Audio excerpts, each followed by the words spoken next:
अर्जुन के जब सारथी बने भगवान, तो जो रथी होता है रथ में चढ़ करके युद्ध करता है वो। हमारे पूज्य गुरुदेव भगवान बताते हैं कि रथी और सारथी का वर्णन महाभारत में बहुत अच्छा है, बहुत अच्छा उपाख्यान उसमें दिया हुआ है, अच्छी लंबी चौड़े पन्नों में। तो जहां रथी और सारथी का लक्षण है जहां पर, तो रथी ऊपर होकर के खड़े होकर के युद्ध करता है और सारथी नीचे बैठता है। जब महाभारत युद्ध में अर्जुन युद्ध कर रहे थे तब इतनी युद्ध भूमि में इतनी आवाज हो रही थी, शोरगुल हो रहा था, बाणों का, अट्टहासों का, इतना शोरगुल हो रहा था कि वहां कहने की जरूरत नहीं पड़ती है कि वहां कहना पड़ेगा मुख से कि आप यहां से यहां ले चलो रथ को। उस समय जो रथी खड़ा होकर के जो युद्ध करता है उसकी जूती होती है, जूती के अग्रभाग की नोक उसकी लंबी होती है, और सारथी ऐसे बैठता है कि एकदम पैरों के नीचे।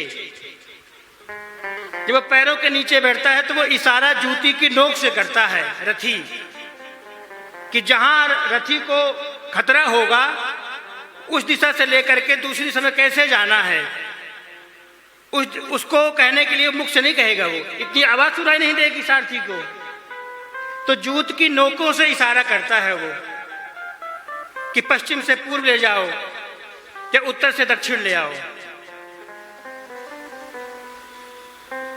जब हमारे अर्जुन अगर ऐसा, अब मजबूरी में अर्जुन को करना पड़ता, चाह करके भी नहीं, अर्जुन चाहते थोड़ी थे कि मैं ऐसा करूं मैं, लेकिन हमारे भगवान भी लीलाधारी हैं, जहां ज्यादा खतरा नजर आता था भगवान को उसी तरफ रथ को ले जाते थे कि मुझे अपने भक्त का स्पर्श मिलेगा, चरणों का स्पर्श मिलेगा मुझे। युद्ध के बाद बहुत दुखी हो जाते हैं अर्जुन, बोले केशव आप कैसी लीला करते हैं, आप ज्ञानी होकर के भी ऐसा करते हैं, आप जिस तरफ युद्ध का माहौल बहुत तेजी से होता है उसी तरफ आप रथ को ले जाते हैं, और जब जिस समय मैं वो जूती का नोक आपके कानों में छुपाता हूं तो मेरा हृदय बड़ा विदीर्ण हो जाता है, मैं क्या करूं। केशव ने कहा कि अर्जुन मैं इसी सुख के लिए तो मैं तुम्हारा सारथी बना हुआ हूं, मैं ऐसा सुख कहां है मुझे।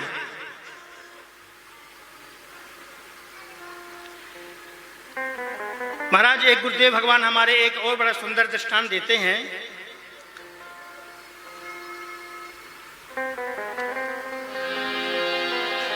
महाभारत युद्ध का चल रहा था बहुत तीव्र गति से। उसी समय दुर्योधन ने और शकुनी दोनों जा करके भीष्म पितामह जी को शिविर में गए और उनसे बोले कि महाराज आप युद्ध तो कर रहे हैं लेकिन हमें ऐसा प्रतीत हो रहा है कि हमारे तरफ आपका मन नहीं है युद्ध करने का। नहीं, आपके पराक्रम को तो क्या कहना है, अगर शिवजी भी अगर एक बार अगर आपके सामने युद्ध करने के लिए अगर आए तो वो भी एक बराबरी कर सकेंगे, इतने पराक्रम है। परशुराम जी को क्या कहते हैं, हरा दिया था भीष्म पितामह जी ने। यह है आपकी जो है पराक्रमता। और आप जो है इतने दिन हो गए अभी तक पांचों पांडवों में एक पांडव भी नहीं मरा हुआ है, एक व्यक्ति भी नहीं मरा हुआ है। इसलिए हमें लगता है कि आप तो खाली संसार को दिखाने के लिए हमारे तरफ हैं आप, बाकी आपका जो मन है वो आप तो पांडवों की तरफ है, हमारे तरफ नहीं है। पितामह को बहुत बुरा लगा, अंदर से बड़ी पीड़ा हुई। मन में सोचा कि कितना बड़ा दुष्ट आदमी है ये, पूरी निष्ठा के साथ मैं धर्म अधर्म को छोड़ करके इसकी तरफ से मैं लड़ने के लिए तैयार हुआ हूं। मैं ये कौरव पांडव का युद्ध नहीं है, ये धर्म अधर्म का युद्ध है। ये धर्म अधर्म को मैं छोड़ करके तेरी तरफ से लड़ने के लिए तैयार हुआ हूं, और आज तू मेरे ऊपर संदेह कर रहा है। बड़े दुख की बात है, लेकिन अब क्या करें। पितामह ने कहा कि भगवान दुर्योधन से बोले कि तुम चाहते क्या हो, तुम ये बताओ, मेरा पराक्रम क्या है, मेरा मन क्या है, ये तो मैं ही जानता हूं। तू बोल कि तू किस लिए आया यहाँ पे, अपना कार्य सिद्ध कर, तू जा अपना, मुझे राम राम करने दे।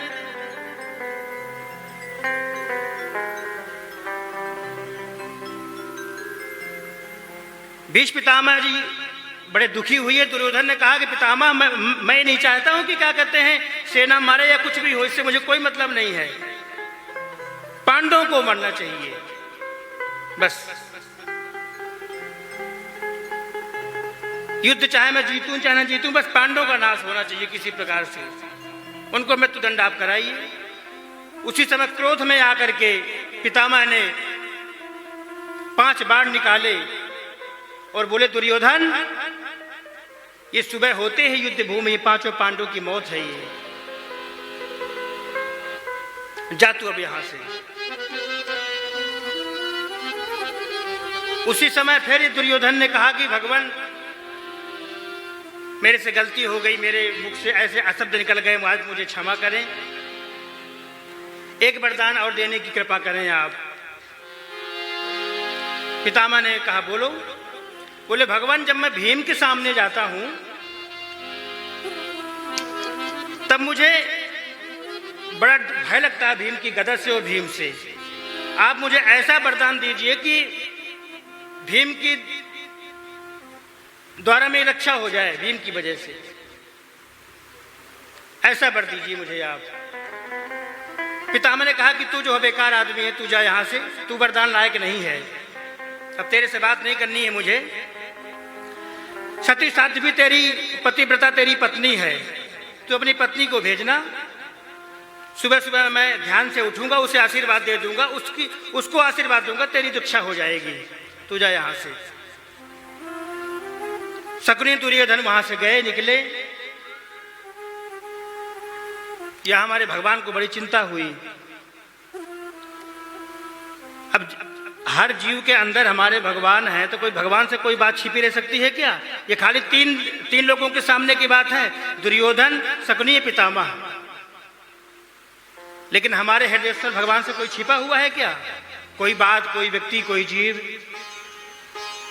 तुरंत चिंता हुई हमारे केशव को। उन्होंने जगाया अर्जुन को। बोले अर्जुन, निश्चिंत होकर के सो रहे हो तुम सबकी सुबह होते ही जान खतरे में है। अर्जुन ने कहा केशव, बड़ी बुरी तरह से घायल किया पितामह ने मुझे, इसलिए मुझे आप तो सोने दो, आराम कर ले दो, अभी लेप लगा करके मैं सोया हूं। जब आप हो तो हम क्यों चिंता करें, आप चिंता करिए। फिर सो गए।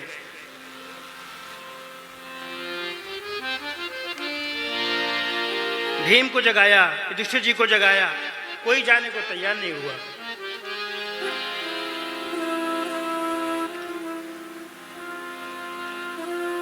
केशव ने हमारे सोचे कि अब मैं तो द्रौपदी से ही बात करता हूं। केशव हमारे द्रौपदी जी के पास में गए हैं।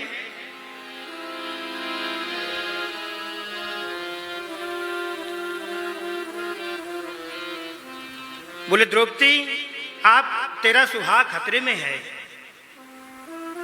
एक छोटी सी मेरी मदद कर दे तू, जैसा मैं कहता हूं वैसे कर तू बस। बोले केशव बताइए क्या करना है मुझे? बोले पितामह के सुबह ध्यान से उठने से पहले दुर्योधन की पत्नी जाए, उससे पहले तुमको जाना है पितामह के सामने, बस बाकी सब कुछ वैसे हो जाएगा। बोले केशव कैसी बात कर रहे हो आप? महाभारत युद्ध चल रहा है, उसका मेन कारण दुर्योधन मुझे मानता है, तो आप मुझे कह रही हो? युद्ध का माहौल है, रात्रि का समय है, शत्रु का शिविर है, कैसे मैं चली जाऊं वहां पर के? अकेले कह रहे हो जाने के लिए, कैसे चली जाऊं अकेले? किसी दासी को ले जाऊं अगर आप कहो तो। केशव ने सोचा कि अगर महाराज अगर कोई दासी जाएगी तो मामला बिगड़ जाएगा, बनेगा नहीं।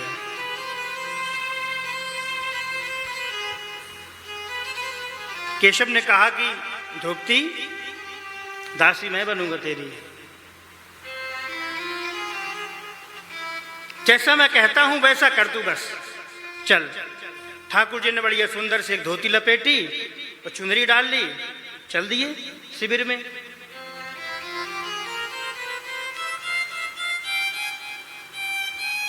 द्रौपदी जी की किंचित थोड़ी थोड़ी जूती की आवाज कर रही थी।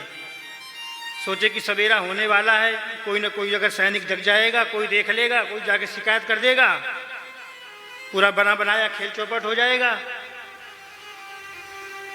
केशव ने कहा द्रौपदी ये जूती उतारो तुम यहीं, अगर अब किसी अगर कहीं रखते हैं, अगर कोई देखेगा कि ये राजसी जूती कहां से यहां कैसे आ गई।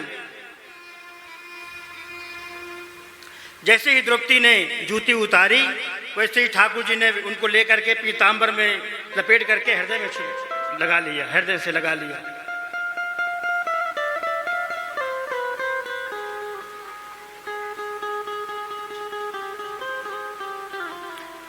ब्रह्म मुहूर्त का समय था, पितामह ध्यान में बैठे हुए थे।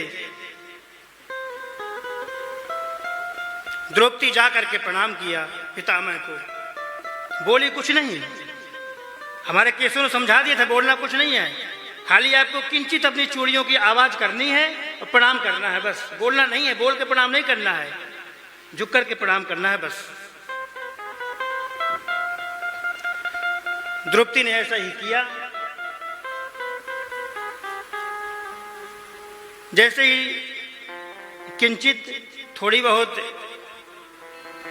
चूड़ियों की आवाज हुई, पितामह सोचे कि शायद जो दुर्योधन की पत्नी आ गई है, मैंने कहा था कि तू अपनी पत्नी को भेज देना, उसको आशीर्वाद दूंगा, तेरी रक्षा हो जाएगी। महाराज जैसे ही द्रौपदी ने प्रणाम किया है वैसे ही भीष्म पितामह ने कहा कि द्रौपदी बेटी सुहागवती भव। तब द्रौपदी ने बोला उसी समय, पितामह एक तरफ तो आप जो है 5-5 बाण निकाल रखे मेरे पति को मारने के लिए, और एक तरफ आप मुझे सौभाग्यवती होने का आशीर्वाद दे रहे हैं। जैसे ही पितामह ने नेत्र खोले वैसे द्रौपदी सामने बोले, बेटी तुम कैसे? युद्ध के माहौल में, शत्रु के शिविर में, रात्रि के समय में तुम्हारी हिम्मत कैसे हो गई यहां आने की? अकेले आई हो क्या तुम? वो नहीं भगवान, एक दासी को साथ में लाई है।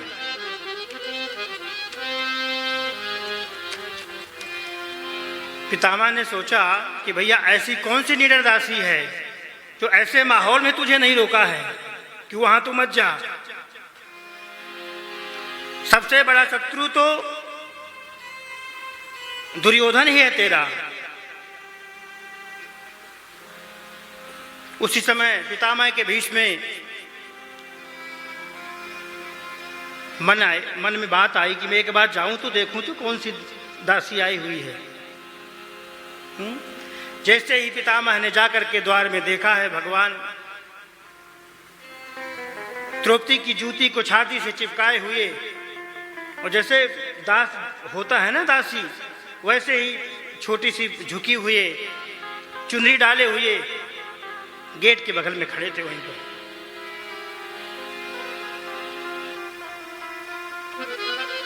जैसे पितामह देखा ठाकुर जी को, बोले भगवान आप लौट गए चरणों में साष्टांग।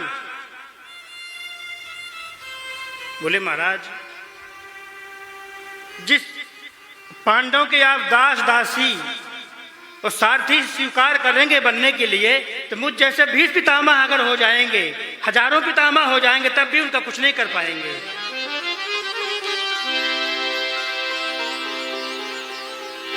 लौट करके प्रणाम किया भगवान।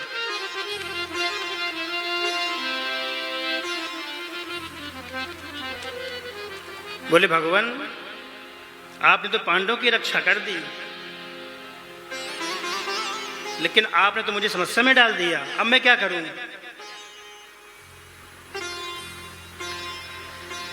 हमारे आराध्य बोले कि आप चिंता मत करो,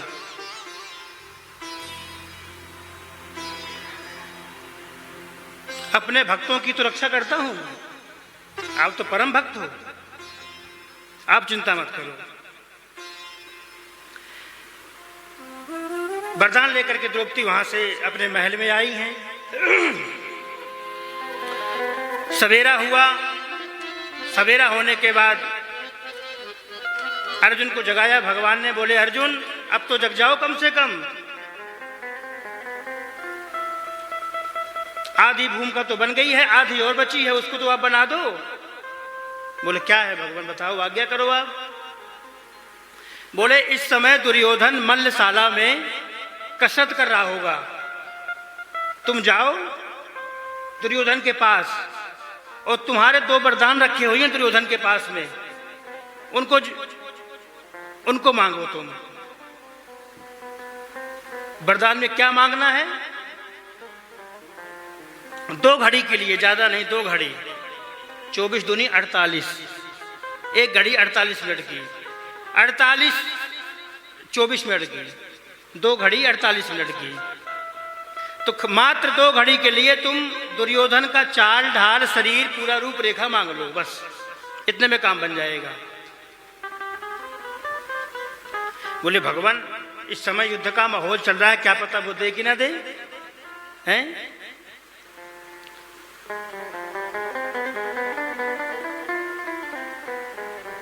बोले एक बार जाओ तुम। अर्जुन गए हैं दुर्योधन के पास में। जैसे ही अर्जुन को आते हुए देखा तो दुर्योधन के मन में आया कि युद्ध का समय चल रहा है, अर्जुन कैसे आ रहे हैं यहां पर। अर्जुन से बोले, अर्जुन ने प्रणाम किया दुर्योधन को।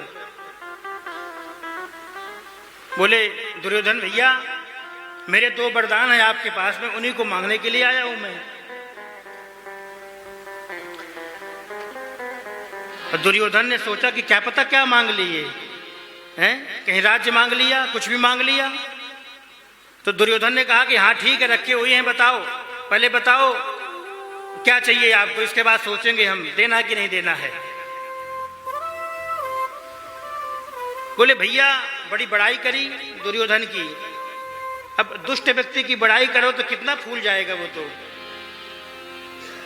जो प्रशंसा प्रिय व्यक्ति होता है ना, उसको उसकी प्रशंसा करके कुछ भी करवा लो उससे, आप वो करने को तैयार हो जाएगा। खूब प्रशंसा करी अर्जुन ने। तो प्रशंसा करने के बाद बोले महाराज भैया 2 वरदान के मैं आपसे और कुछ नहीं मांगूंगा, राज्य नहीं मांगूंगा, मैं तो आपके 2 घड़ी आपका चाल, आप कैसे चलते हो, आपका जो शरीर है कितना अच्छा है, पहलवान है एकदम, जब आप बोलते हो गर्ज भरी भाषा में तो वो मुझे बहुत अच्छी लगती है। बस यही चाल बोल ढाल आपका चाहिए मुझे 2 घड़ी के लिए बस। भाई ठहाका मार के हंसा कि अरे कितना मूर्ख आदमी है, अगर तू राज्य मांगता मैं तुझे राज्य दे देता। बोले नहीं भैया मुझे राज नहीं चाहिए, जो मैं मांगा वही आप मुझे दे दो बस। उसके मन में आया कि पांडव बुद्धिमान तो है ही नहीं है, श्री कृष्ण उनके साथ में रहते हैं, वही बुद्धि देते रहते हैं, बताओ वो रहते हैं फिर भी बुद्धि नहीं आई इनके कि क्या मांगना है क्या नहीं मांगना है।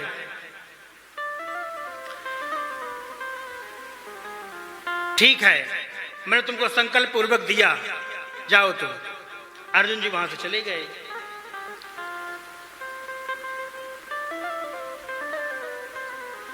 अर्जुन जी ने जैसे ही वहां से आए, दुर्योधन का पूरा वेशभूषा लेकर के, चाल बोल ढाल, जैसे ही दुर्योधन गर्जना करता, कैसे चलता है, कैसे रहता है वो, उसी प्रकार से जाकर के पितामह के पास पहुंच गए, प्रणाम किया। पितामह ने सोचा कि दुर्योधन है, उन्हें क्या पता कि ये अर्जुन है, ये पूरा खेल चल रहा है हमारे ठाकुर जी का। बोले दुर्योधन अब कैसे आना हुआ? बोले पितामह, जब से मैं आपके पास से यहाँ से गया हूँ मुझे बहुत कष्ट है। कौरव पांडव आपके लिए तो समान हैं, जो आप जो है 5 बाण निकाल लिए हैं पांडवों को मारने के लिए, आप वो मुझे दे दो। मैं अपने समय मारूंगा तो मेरी विजय होगी। भीष्म पितामह ने 1 मिनट की देरी नहीं करी, तुरंत उसको दे दिया। वो ठीक है तू ले जा। पितामह ने सोचा कि इसकी इतनी औकात है ही नहीं कि ये इन बाणों को चला सके, हैं? ठीक है तू ले जा। 5 बाणों को दिया है पितामह ने। और जैसे ही युद्ध भूमि में वहां पहुंचे हैं जाकर के, जैसे ही भीष्म पितामह जी का और अर्जुन का आमना सामना हुआ है, और जैसे ही नजर गई है अर्जुन की तरकस में पितामह की, सबसे पहले वही 5 बाण दिखे भीष्म पितामह को। पितामह को आश्चर्यचकित हो गया कि भगवान, मैंने तो सुबह जो है दुर्योधन को दिया था ये बाण, तो अर्जुन की तरकस में कैसे पहुंच गए। उसी समय भगवान के चरणों में प्रणाम किया पितामह ने। भगवान ने मुस्कुरा दिया, समझ गए कि ये सब लीला आपकी ही है। भगवान, आप कैसी रक्षा करते हैं भगवान की।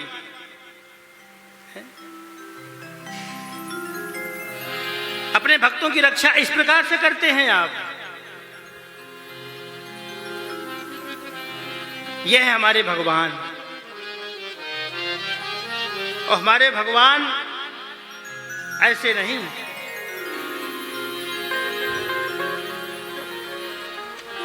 एक नहीं, 2 नहीं,